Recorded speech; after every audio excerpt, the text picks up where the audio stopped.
내가 오랫동안 바닷가에서 홀로 살고 있기 때문에 쓸쓸함을 잘 견딘다고 사람들은 여긴다. 사실 잘 견디는 편이다. 살면서 가장 오랫동안 견뎌야 할 것이 쓸쓸함이니까.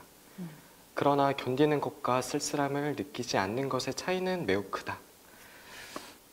사진은 작가님이 바다를 보면서 소주를 마시는 장면인데요. 그냥 바다가 아니죠. 노을 지는 바다. 제가 보여드리겠습니다.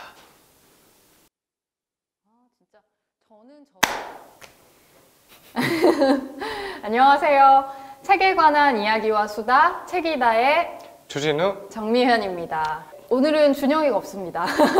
약간 이 투샷이 처음이잖아요.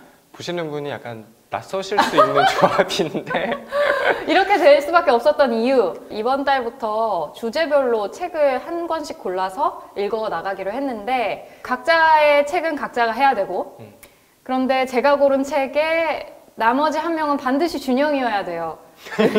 포금하는 준영이. 그래서 이제 둘의 짝을 제외하면 이렇게 둘이 되더라고요. 그래서 네. 저희가 둘이 같이 진우 오빠가 고른 내 술상 위의 자산어부라는 책으로 오늘 이야기를 나누게 됐습니다. 네, 말씀하신 것처럼 이번 주에 다룰 책은 제가 골랐고요. 저희가 1월 주제가 술이잖아요. 그래서 술과 관련된 책을 뭘 할까 생각하면서 제가 집에 있는 책들을 조금 찾아봤는데 사실 굳이 연결하자면은 모든 책하고 술하고도 연결을 어떻게든 할 수는 있을 것 같은데 그렇죠. 술 얘기가 안 나오는 책이 네, 오히려 찾기 힘들 것 같기도 하고. 술이 안 나오더라도 술하고는 연결시킬 수 있을 것 그렇죠. 같고 맞아요. 그런 생각을 하면서 있는데 근데 딱 술하고 연결되는 책이 잘 없는 거예요.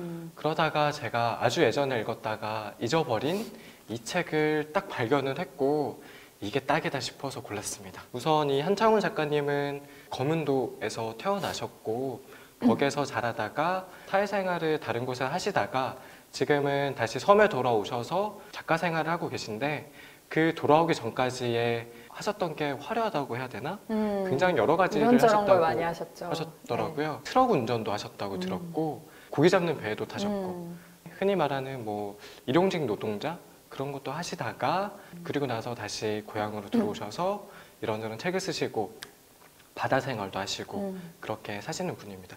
근데 이렇게 들어보면 기본적으로 좀 험해.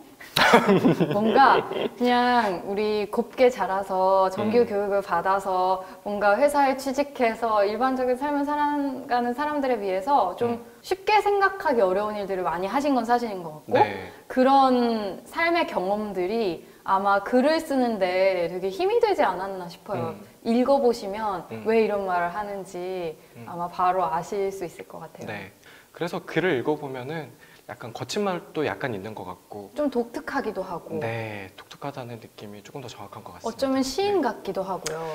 저는 그렇죠. 그런 인상을 네. 많이 받았거든요. 네. 근데 그게 어떤 정형적인 것에 이렇게 매여 있지 않은 데서 오는 자유로움 같은 느낌이 들었어요. 네. 기본적으로 바다 이야기예요. 작가님의 모든 그 지나온 과거의 추억들이 바다와 다 관련이 되어 있어요. 책에 나오는 구절인데 사람은 자신이 가장 오랫동안 바라본 것을 담는다라고 말씀을 하셨는데 저 이게 진짜 명문장이라고 생각했거든요.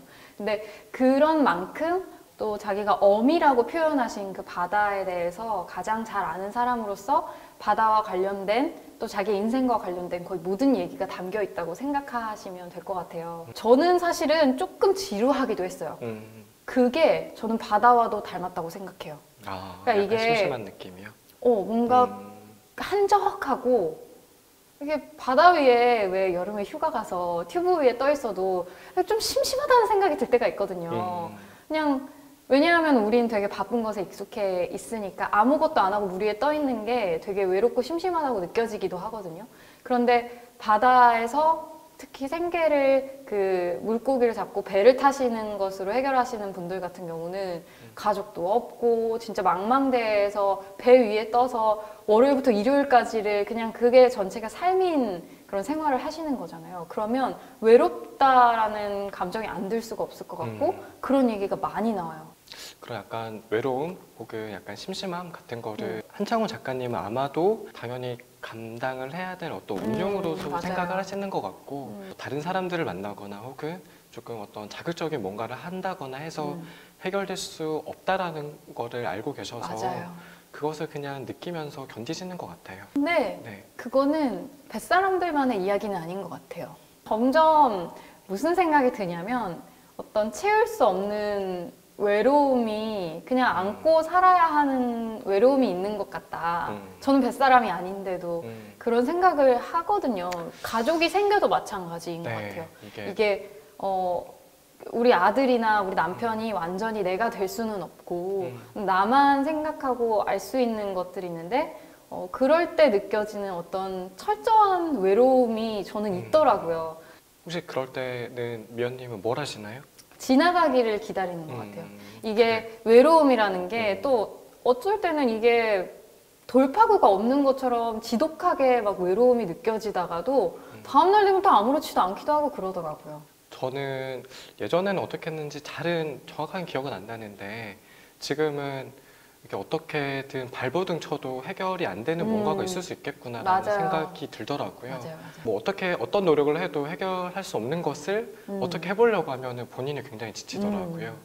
그래서 미연님처럼 우선은 그냥 그거를 약간 담담하게 받아들이려고 하는 자세가 조금 생긴 것 같고 말씀하신 것처럼 이게 암만 누군가와 아주 마음 깊고 따뜻한 사랑을 한다던가 굉장히 아름다운 우정을 나눈다던가 아니면은 뭐 뭔가 다른 걸 한다고 해도 그래도 이런 외로움 쓸쓸함은 찾아오기는 하죠. 네, 그럴 때 작가님은 소주를 마시더라고요.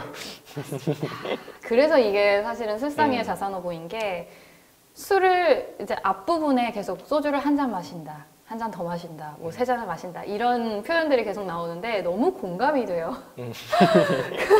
그 바다에 떠서 누구랑 마음을 나눌 사람도 없고 그럴 때 이제 술 한 잔씩 걸치시면서 아마 이 제목을 술상이라는 제목을 짓게 되신 게 아닌가. 그러니까 바다 이야기이기도 하지만 한창원 선생님의 삶에서 술도 또 빼놓을 수가 없었기 때문에 그렇죠. 이 두 가지를 그렇게 연결을 하셨다는 생각이 들었고 근데 애써도 어떻게 할 수 없는 것들이 있다는 것을 느끼셨다고 했잖아요. 어차피 배를 못 돌릴 땐 아파도를 맞으며 계속 나아가는 수밖에 없다.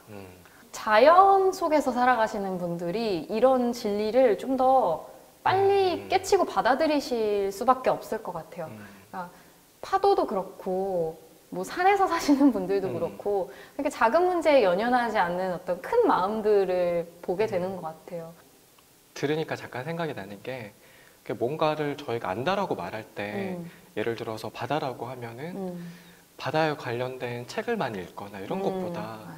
차라리 바다에 가서 몸을 한번 맞아요. 바다에 던져보고 뭐 바닷물의 냄새를 맡아보든지 그렇게 해서 아는 게 조금 더 깊게 안달까요? 맞아요. 물론 책을 보고 이렇게 하는 것도 필요할 때가 있고 두 개가 잘 조화가 물론 되어야겠지만은 우선은 더 깊이 있고 더 진실되고 그다음에 뭐 조금 더 진짜인 것 같다라고 하는 맞아요. 느낌을 다른 사람에게 주는 것은 본인이 직접 경험한 거를 이야기하는 것 같아요. 맞아요. 요즘 소위 말하는 힐링이라는 거는 어떤 인위적인 것에서 오는 게 아니라 이런 진짜 있는 그대로의 바다를 느끼면서 저는 힐링을 받았기 때문에 여러분께도 그런 비록 내 몸이 여기 모여 있으나 매여 있으나 되게 넓은 바다를 상상하면서 편안한 시간을 가지실 수 있는 그런 되게 유익이 있는 책이구나. 저는 그런 생각이 들었어요. 책을 고른 입장에서 이렇게 말씀해 주시는 건 약간 뿌듯하고 되게 작가 같은 기분이죠. 근데 저는 진심이었어요. 그냥 특히 이번 주가 저는 너무 바빴었는데 이 책을 읽으면 왜 우리가 편안한 음악을 들으면 마음이 편해지잖아요. 우리가 아무리 뭐 편안해져라 이런 글귀를 읽는다고 해서 편안해지는 게 아닌 것처럼. 근데 이 책은 뭐 바다는 편안하다 이런 말 아무것도 없는데 그냥 읽고 있는 것 자체로 내 마음이 되게 편안해지고 바다 같은 넓은 것을 생각하는 것만으로도 안정이 딱 되는 그런 느낌을 받았어서 좀 색다른 힐링이었다? 저는 그렇게 평가를 할 수 있을 것 같아요. 저는 책 읽으면서의 그러니까 독서 습관 중에 하나가 그 제목을 왜 이렇게 지었을까를 생각을 해보는 게 있는데 아마도 이 책보다 먼저 나온 책 중에 이 책은 내 술상 위의 자산오보잖아요. 근데 먼저 나온 책이 내 밥상 위의 자산오보라는 책이 있어요. 근데 그 책은 제가 읽어보진 않았는데 아마 저희가 알고 있는 그 자산오보 어떤 뭐 어류 도감 같은 그런 느낌의 책이 그럴 것 아닐까 같아요. 저도 읽어보진 않았지만. 그 책하고 그 약간 그 제목을 맞추기 위해서 이렇게 지었을 수도 있을 것 같고요. 그리고 자사노보가 저희가 알고 있는 정약전 선생님께서 귀향을 가신 거문도에서 쓰신 책으로 알고 있는데 그렇게 약간 그 정약전 선생님과 그 한창훈 작가님의 본인이 약간 처지가 비슷하다고 조금 느끼신 건 아닐까. 뭐 바다를 굉장히 사랑하고 떠날 수 없다는 건 알고 있지만 거기에서 뭐 굉장히 큰 뭐 외로움, 쓸쓸함 이런 것도 느끼시는 그런 감정이 조금 복합적으로 들어가 있는 거 아닌가. 그런 생각이 조금 들었어요. 제가 자사노보에 대해서 잘 아는 게 없어서 검색을 해봤는데 흑산도에서 나는 어종이 굉장히 많은데 이것에 대해서 이름을 알고 있거나 잘 알고 있는 사람이 많지 않고 근데 또 동네 사람들은 다 쓰는 말들이 다 달라서 어종에 대한 이해가 필요한 사람들이 도움을 받을 수 있게 한 책이다라고 읽었어요. 저는 그 의도가 이제 다른 사람들에게 어떤 자기가 잘 아는 것에 대해서 알려줌으로써 도움을 주기 위한 거라고 읽어냈는데 이 책이 한창훈 선생님이 잘 알고 있는 바다에 대한 이야기를 저한테 해주는 책이라고 저는 읽었거든요. 바다를 참 좋아하지만 잘 모르는 우리들에게 바다에 대한 되게 다양한 생각 그리고 인상 혹은 느낌을 주는 그래서 저는 바다에 대해서 더 알게 되면서 제 인생에 대해서도 훨씬 생각해보게 되고 그런 시간들이 있었거든요. 그래서 그런 도움을 주기 위해서 쓰신 책이 아닐까 그런 생각이 들었어요. 네. 저희가 오늘 이야기 나눈 주제는 여기까지고요. 이제 다음 주엔 제가 고른 이 포근하는 준용이와 함께 읽어야 하는 어느 애주가의 고백으로 다시 돌아오도록 하겠습니다. 네. 여러분, 아 맞다. 놀래라. 이렇게 하면 또 해야 되는 게 있잖아요. 설마 그거? 네.